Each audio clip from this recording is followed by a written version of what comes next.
Sam, you and I are fascinated by consciousness. I did a doctorate in neuroscience. You are a physician. You have taken a very interesting approach by studying consciousness during cardiac arrest. What can be learned about consciousness during what could be defined as a near-death experience? Well, you see, consciousness is really, I think, the most important question for us to try to address. And many physicians, many researchers are looking at this from a different perspective, different angles. But first we have to define what we're talking about. What we're really discussing is what makes Sam into who he is, what makes Robert into who he is, or anybody else into who they are. So the self. And of course, as you know, from the time of the ancient Greeks, they called that entity the psyche, which was later translated into the word soul. But in effect, what it really means is the same terms for this, different terms for the same thing, I should say.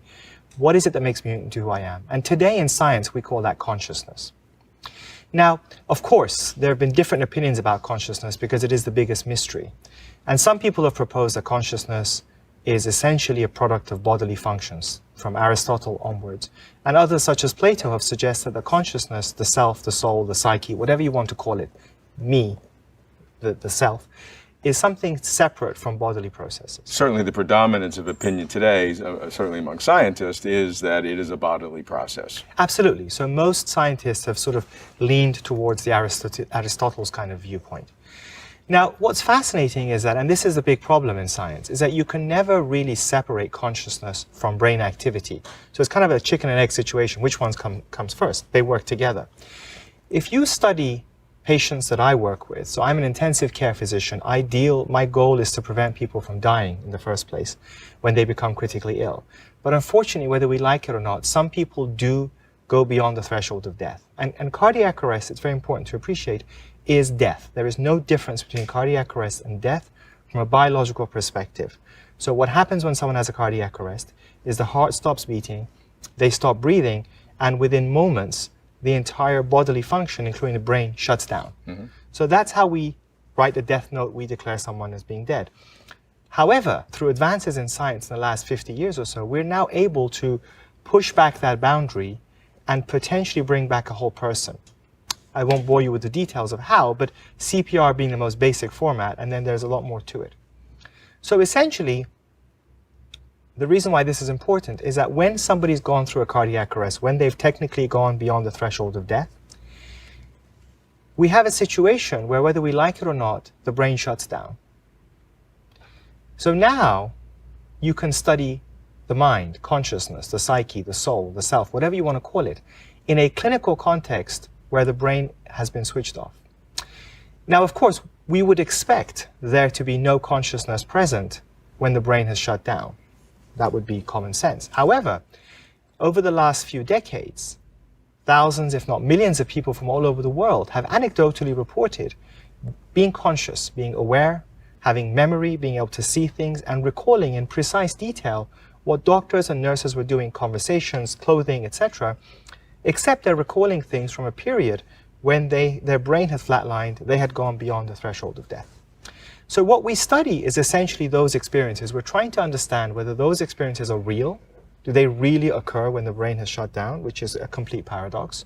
Or is it that perhaps the experience is occurring either just before the brain is shut down or after the brain has recovered? However, to go back to your original question, the significance is that if you can demonstrate that consciousness can function when the brain is not functioning, then of course that becomes very important, because it tells us that perhaps, going back to the ancient Greek philosophers, maybe Plato was right rather than Aristotle. Okay, well, methodologically, I would have some serious questions about how you know that conscious experience, even if it were timed to when the brain had flatlined, whether that was really indicative of that the brain really was flatlined in terms of its capacity to receive information, or was the information right before then or right after that? So, I mean, methodologically, it would seem that for such an extraordinary conclusion, that the conscious memories or experiences or feelings was truly apprehended independent of the physical brain and sense organs. And that's an extraordinary claim.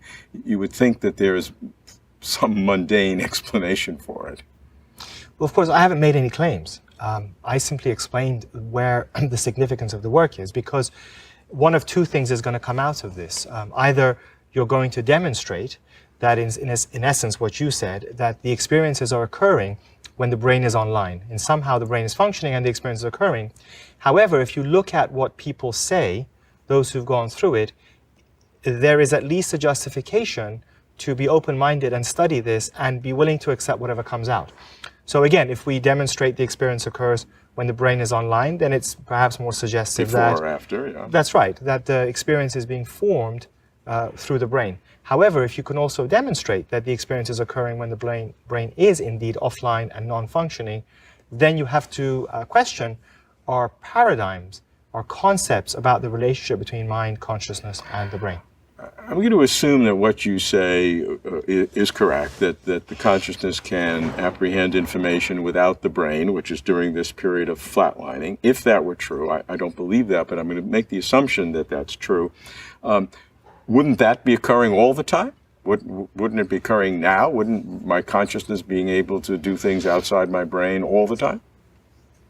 Well, just to sort of address the first point that you made, it's important to appreciate that consciousness is a difficult area to study, and I realize that. Everybody. Unfortunately, a lot of what I hear people talk about is more of what I classify as philosophical debates. Mm-hmm. And of course, you can always debate anything that one wants to. We could argue things away whichever way we want. Lawyers are great at that, right? But in science, we're looking for empirical evidence. We're looking for evidence to sway our decision. Now, if you look at the study of cardiac arrest, people who've technically gone beyond the threshold of death, there are now a number of cases that have come through, and we've also found them in our studies, where particularly we can pinpoint that consciousness appears to be ongoing when the brain has shut down, and people are able to verify specific details what was happening during that period, which tells us that awareness, consciousness has not shut down, even though the brain has shut down. Do we need more research? Absolutely, we need more research, because it's a very, very difficult area to study. Because if you look at it, first of all, the people who go through cardiac arrest, as I said, they have died. And so most of them we cannot bring back for various reasons, and I won't bore you with the details. Of those people who come back, their brain immediately, once you restart the heart, their brain immediately swells up, becomes inflamed, and the inflammation goes on for at least 72 hours. And so, of course, it's going to impact your memory circuits. Added to that, physicians such as myself, well-meaning, will give patients drugs, all of which wipe out your memory circuits, right? So now, you look at people, say, 2 or 3 weeks later after they've recovered, and now we're trying to gain information from them from that period when they were unconscious, when their heart had stopped. Yet, we've done all these things to wipe out their memories. So, the issue is that most likely, more people have these experiences, but they are wiped out due to the various effects that occur afterwards. However, to sort of go back to your sort of point about this, of course, if it is occurring, as you said, if consciousness can occur independent of brain function, why doesn't it happen more often? Well, the fact is, as I explained, the limitation we have is that under almost every circumstance, except for clinical death, brain and consciousness are intricately linked together. So you can't really switch one off and study the other one, except for this circumstance. So if, for example, if it occurs in cardiac arrest, it doesn't mean that it doesn't occur at other times. It's just that you can't separate them out. They're so bonded together that we link them immediately. If you were sure that your hypothesis that consciousness exists when the brain is flatlined during this period of death, before they are resuscitated, what would the implications of that be for what consciousness is?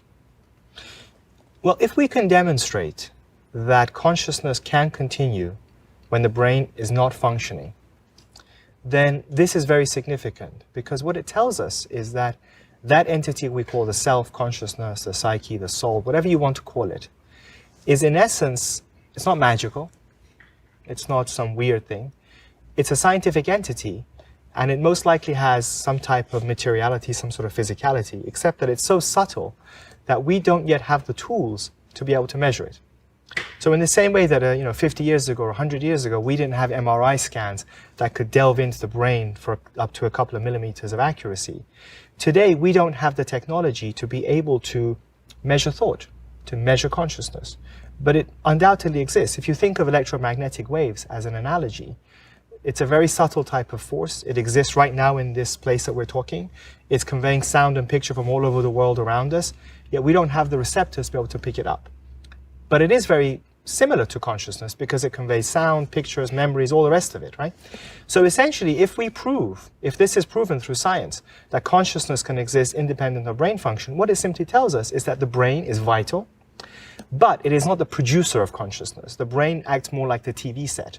If we were to take a TV and put it here right now and switch it on, we'd see all kinds of sounds and pictures, but it doesn't mean they're being produced by the TV set. They're coming from somewhere else. And of course, if you were to show a TV set to a 2-year-old or to a dog, they would think the presenter is sitting in the TV. You see little puppies go and if they see a dog, they start playing with it, they think it's there. And if you were to be limited, as we are today, we don't know how the whole thing works with consciousness. You could obviously say that I believe people are in the TV set, and you could test your hypothesis by going to the back of the TV, putting a couple of wires out, and you say, look, I just lost the sound. I just lost half the picture. I got fuzziness on it. Therefore, this is all produced from the TV. And that's what we're doing with the brain. Of course, if you get brain lesions, if you get damage, a stroke, or any kind of disease, you lose aspects of consciousness. But that doesn't mean the consciousness was produced from the brain. It could be, but it also may be that it isn't. And essentially, that's what we would be able to demonstrate, whether it is the brain the producer of consciousness, or is it simply a conveyor?